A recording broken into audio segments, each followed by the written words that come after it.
There's another, more subtle failure that happens just as often at work. Sometimes the feelings are there and they're accurate, but they are ignored because they do not fit what people want to believe or what they already hope will be true. The next story is about that kind of failure. In the early 1980s, the John Paul Getty Museum was offered something very special.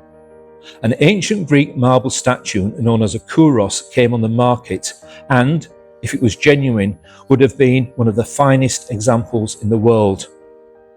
The museum wanted it badly.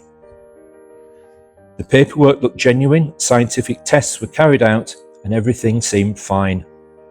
Experts examined the statue and agreed that it looked authentic. The museum felt confident.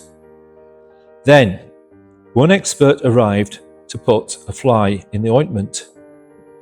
There was one expert who just had to spoil the fun. An Italian art historian named Federico Zeri had a different reaction to the Kouros. As soon as Zeri laid eyes on the Kouros, he felt a sense of unease.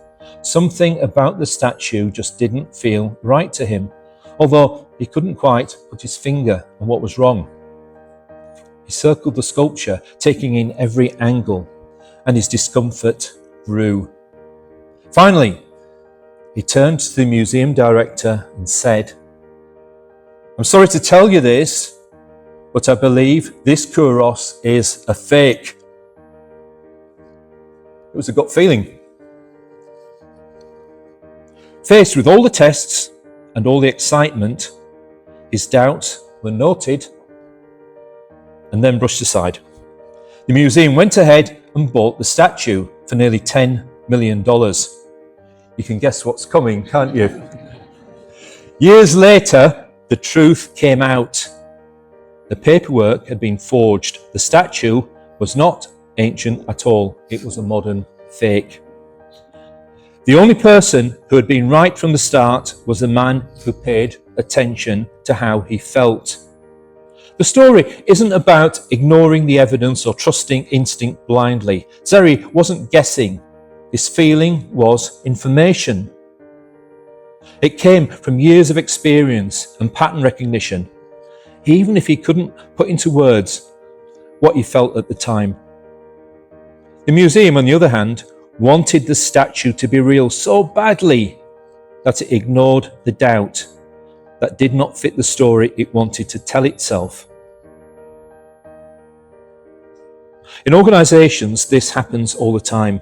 We gather data, run analyses, and reassure ourselves with logic, while quietly pushing aside the uncomfortable sense that something isn't quite right.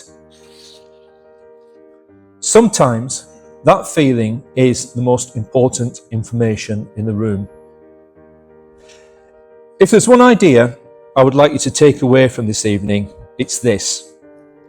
Feelings are not a distraction from work. They're not noise. Feelings are data. When feelings are ignored, they tend to act themselves out.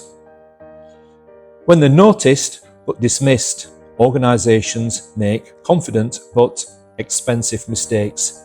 But when feelings are recognised, thought about, and integrated into decision making, organisations become calmer, wiser, and more effective places to work. That's what my book is about, and thank you very much, everyone.